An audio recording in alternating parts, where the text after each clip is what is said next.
Zonjën dhe zotërin, përshëndetje. Unë jam Jon Çeku dhe ky është edicioni informativ. Mbreti Charles u tha ligjvënës amerikan se SBA dhe Britania do të mbeten aleat të fortë pavarësisht mosmarrëveshjeve. Ai theksoi rëndësinë e mbrojtjes së demokracisë dhe mbështetjes për Ukrainën në një kohë tensionesh globale.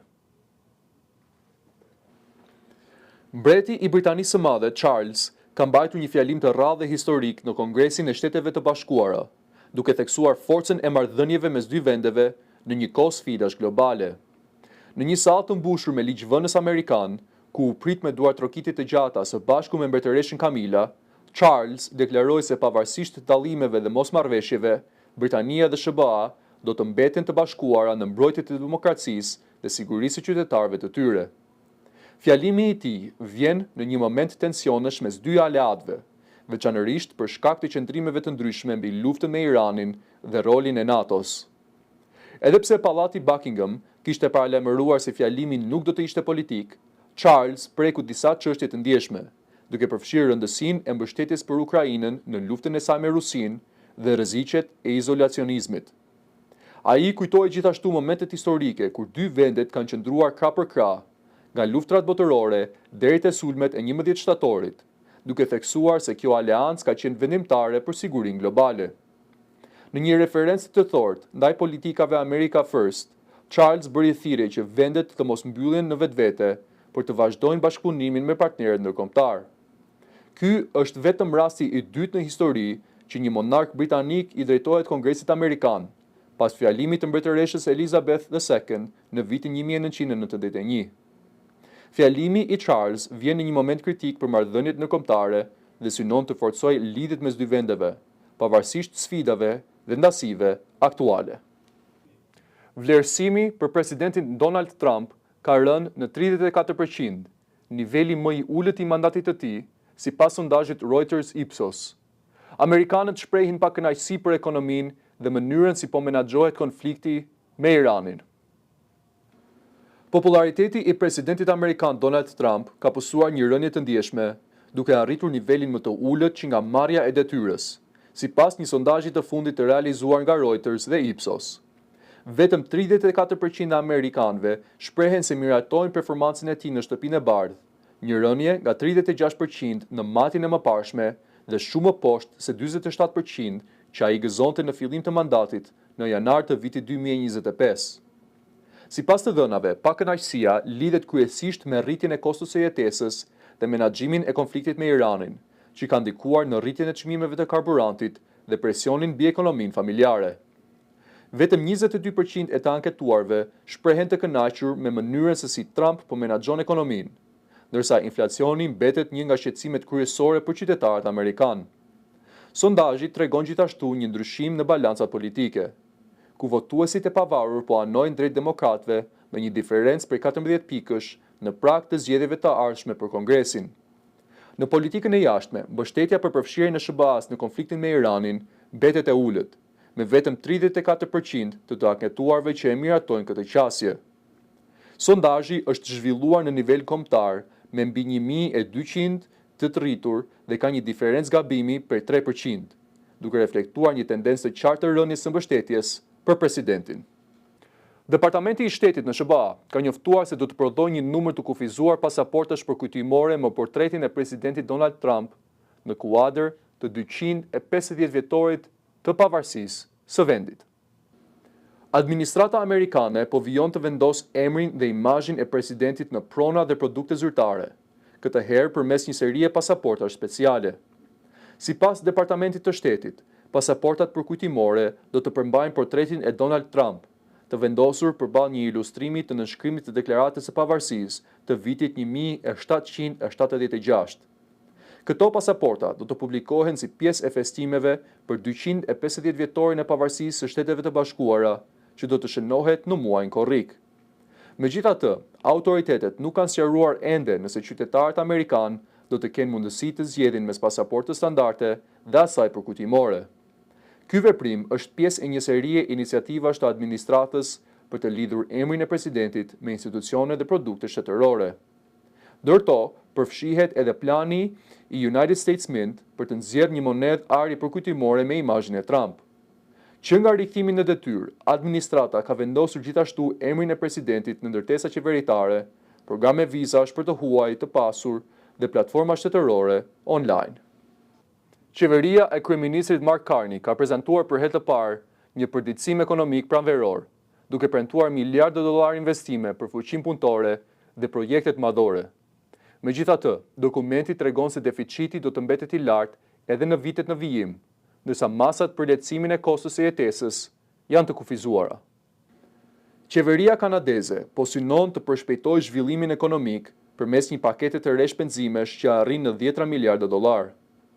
Në dokumentin për 167 faqesh, të titulluar Canada Strong for All, parashikohen rreth 37.5 miliardë dollar shpenzime të reja, që arrin në 54.5 miliardë dollar në total, duke përfshirë edhe iniciativat e shpallura më parë. Një nga shtyllat kryesore të planit është krijimi i një force të re punëtore, me synimin për të punësuar deri në 100.000 punëtor të kualifikuar deri në vitin 2030, për të përballuar kërkesën në ndërtim dhe projekte infrastrukturore. Ministri i Financave, François Philippe Champagne, deklaroi se Kanadaja ka kapacitetin për të përballuar pasigurit globale dhe për të ndërtuar një ekonomi më të fortë. Megjithatë, pavarësisht rritjes së ardhurave, deficiti mbetet shqetësim. Ai parashikohet të jetë 65.3 miliardë dollar në vitin fiskal 2026-2027 dhe të ulet shumë ngadalë në vitet në vijim. Dokumenti përfshin edhe plane për krijimin e një fondi sovran kombëtar, që synon të japë qytetarëve pjesëmarrje në projekte të mëdha ekonomike. Sa i përket kostos së jetesës, masat janë të kufizuara. Ndër ndryshimet kryesore është ulja e kontributeve të pensionit, që pritet të kursejë rreth 133 dollar në vit për një punonjës mesatar. Në të njëjtën kohë, kostot për shërbimin e borxhit pritet të rriten ndjeshëm, duke arritur në rreth 81 miliardë dollar deri në vitin 2030. Plani është kritikuar nga opozita, e cila e akuzon qeverinë për rritje të shpenzimeve pa adresuar në mënyrë të mjaftueshme krizën e kostos së jetesës. Pavarësisht kritikave, qeveria me shumicë pritet ta miratojë lehtësisht paketën, ndërsa synon të çojë përpara agjendën e saj ambicioze ekonomike. Deputetët britanik votuan kundër nisjes së një hetimi ndaj kryeministrit Keir Starmer për emërimin e Peter Mandelson si ambasador në SBA. Çështja lidhet me polemika për lidhjet e Mandelson me Jeffrey Epstein dhe ka nxitur presion politik ndaj qeverisë. Parlamenti britanik ka votuar kundër nisjes së një hetimi për kryeministrin Keir Starmer, lidhur me pretendimet se ai mund të ketë mashtruar parlamentin për emërimin e Peter Mandelson si ambasador në Shtetet e Bashkuara.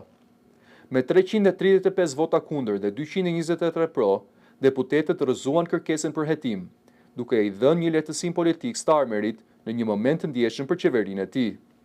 Çështja lidhet me emërimin e Mandelson në këtë postë në dhjetor të vitit 2024 dhe shkarkimin e tij disa muaj më vonë, pasi dolën në dritë lidhje më të thella se sa mendohej me financierin e ndjerë Jeffrey Epstein. Kryeministri britanik ka mbrojtur veten, duke deklaruar se ishte mashtruar nga vetë Mandelson dhe se informacionet e plota nuk i ishin vënë në dispozicion nga strukturat përgjegjëse për verifikimin. Nëse komisioni do të kishte konstatuar se Starmer kishte mashtruar qëllimisht parlamentin, ai mund të përballej me dorëheqje. Votimi në parlament përkoi me vizitën e mbretit Charles dhe mbretëreshës Camilla në Shtetet e Bashkuara. Gjatë kësaj vizite, mbreti Charles mbajti një fjalim të rrallë në Kongresin Amerikan, duke theksuar rëndësinë e unitetit mes dy vendeve në një kohë tensionesh për shkak të konfliktit me Iranin. Ndërkohë, çështja Epstein vijon të mbetet në qendër të debatit publik. Aktivistë dhe familjarë të viktimave kanë kritikuar mungesën e një qëndrimi të qartë gjatë vizitës mbretërore, duke përmendur edhe lindjet e përfolura me vëllain e mbretit, princin Andrew. Emiratet e Bashkuara Arabe kanë njoftuar largimin nga OPEC dhe OPEC+, duke goditur rënd organizatën në kulmin e krizës energjitike globale. Vendimi vjen ndërsa lufta me Iranin ka destabilizuar tregjet dhe ka rritur ndjeshëm çmimet e energjisë. Një zhvillim i papritur ka tronditur tregjet globale të energjisë, pasi Emiratet e Bashkuara Arabe kanë njoftuar largimin nga organizata e vendeve eksportuese të naftës, OPEC, si dhe nga aleanca OPEC+. Ky vendim konsiderohet një goditje e rëndë për bllokun energjetik dhe për liderin e saj de facto, Arabinë Saudite, në një moment kur tregjet janë tashmë të tensionuara nga lufta me Iranin. Sipas ekspertëve, largimi i Emirateve mund të thellojë ndarjet brenda rajonit, duke krijuar dy bloqe të dallueshme. Njëra e udhëhequr nga Arabia Saudite dhe aleatët e saj rajonal, dhe tjetra ku Emiratet kanë lidhje më të forta me vende si Shtetet e Bashkuara, India dhe Izraeli. Ministri i Energjisë i Emirateve, Suheil Al-Mazrei, deklaroi se vendimi është marrë pas një analize të kujdesshme të strategjive aktuale dhe të ardhshme të prodhimit të energjisë, duke e cilësuar atë si një zgjidhje të mirëfillt politike. Megjithatë, ai theksoi se ndikimi i menjëhershëm në treg mund të jetë i kufizuar, për shkak të situatës në ngushticën e Hormuzit, e cila mbetet kryesisht e bllokuar si pasojë e konfliktit. Kjo rrugë detare jetike, që dikur transportonte një pjesë të madhe të naftës dhe gazit në botë, është aktualisht e paralizuar, duke krijuar tronditë të forta në furnizimin global. Ekspertët paralajmërojnë se sapo kjo ngushticë rihapet, Emiratet mund të rrisin ndjeshëm eksportet e tyre, gjë që mund të sjellë ulje të çmimeve të naftës në afatmesëm dhe afatgjat. Largimi i Emirateve shihet gjithashtu si një fitore politike për presidentin amerikan Donald Trump, i cili prej kohësh ka kritikuar OPEC-un për ndikimin e tij në rritjen e çmimeve globale të energjisë. Një ushtar i ushtrisë amerikane ka deklaruar se është i pafajshëm në gjykatë, pasi akuzohet se ka përdorur informacion të klasifikuar për të fituar rreth $400.000 në baset online për kapjen e presidentit venezuelian Nicolas Maduro. Ushtari amerikan Gannon Ken Van Dyke, 38 vjeç, u paraqit në gjykatë në New York të martën, ku mohoi akuzat për mashtrim financiar dhe përdorim të paligjshëm të informacionit shtetëror. Sipas prokurorëve federal, Van Dyke, pjesëtar i forcave speciale të ushtrisë së SBA-s, dyshohet se ka përdorur të dhëna sekrete nga një operacion ushtarak për të vendosur bastet në platformën Polymarket. Autoritetet thonë se ai ka vënë rreth $33.000 në baste midis dhjetorit 2025 dhe janarit 2026, duke parashikuar me saktësi ndërhyrjen amerikane dhe rrëzimin e Maduros, çka i solli fitime prej rreth $400.000. Prokuroria e akuzon atë për përdorim të informacionit të klasifikuar për përfitim personal, mashtrim financiar, si dhe transaksione të paligjshme monetare.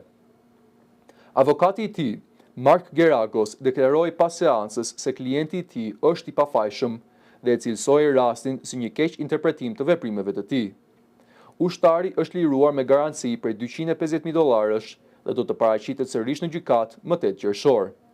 Rasti ka tërhequr vëmendje të madhe nga SBA, pasi konsiderohet një nga rastet e para të përdorimit të informacionit ushtarak në tregje parashikuese për përfitim financiar. Bashkëthemeluesi i OpenAI, Elon Musk, ka dëshmuar në gjyq kundër kompanisë së inteligjencës artificiale, OpenAI, duke e paraqitur padinë e tij si një mbrojtje të donacioneve bamirëse dhe misionit fillestar të organizatës. Në seancën gjyqësore në Kaliforni, Elon Musk deklaroi se transformimi i OpenAI nga një organizatë jo fitimprurëse në një kompani komerciale përbën, sipas tij, shkelje të qëllimit fillestar të saj. Si mund të lejojmë që një organizatë bamirëse të shfrytëzohet në këtë mënyrë, tha Musk, duke argumentuar se një precedent i tillë do të dëmtonte besimin në donacionet filantropike në SBA. Musk, së bashku me Sam Altman dhe Greg Brockman, kishte themeluar OpenAI në vitin 2015, por më vonë u largua nga drejtimi i saj. Sipas avokatëve të OpenAI, padia është ngritur vetëm pasi Musk nuk arriti të marrë kontrollin e kompanisë, ndërsa ata theksojnë se ai kishte kërkuar ta shndërronte vetë kompaninë në një strukturë fitimprurëse. OpenAI është tashmë e lidhur ngushtë me investitorë të mëdhenj, përfshirë Microsoft, e cila ka investuar miliarda $, në zhvillimin e saj. Musk, i cili tashmë ka krijuar kompaninë e tij të inteligjencës artificiale, xAI, kërkon dëmshpërblim prej $150 miliardë, duke pretenduar se fondet duhet të shkojnë në krahun bamirës të OpenAI.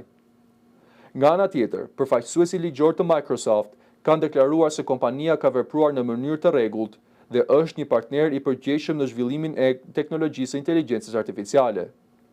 Procesi gjyqësor pritet të vijojë me dëshmi të tjera nga figurat kryesore të Silicon Valley, përfshirë Musk dhe drejtuesit e OpenAI. Një 89 vjeçar ka plagosur 5 persona në 2 sulme të ndara me armë zjarri në Athinë. Autori u arrestua më vonë nga policia, ndërsa motivet mbeten ende të paqarta. Një ngjarje e pazakontë ka tronditur kryeqytetin grek Athinën, ku një 89 vjeçar ka hapur zjarr në 2 lokacione të ndryshme duke plagosur 5 persona. Sipas policisë, fillimisht i dyshuari qëlloi me armë gjahu në një zyrë të Agjencisë së Sigurimeve Shoqërore duke plagosur një punonjës në këmbë. Më pas, ai u largua nga vendngjarja dhe mori një taksi drejt një godine gjyqësore në qytet. Brenda ambienteve të gjykatës, ai hapi sërish zjarr duke plagosur 4 punonjës të administratës gjyqësore.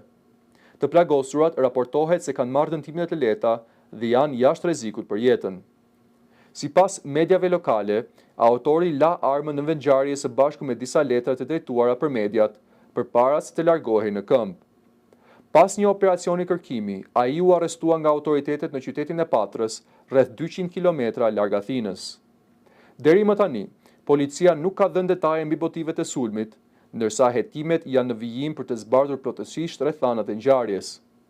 Ngjarja ka shkaktuar shqetësim në opinionin publik, jo vetëm për natyrën e sulmit, por edhe për faktin se autori i dyshuar është në një moshë kaq të avancuar.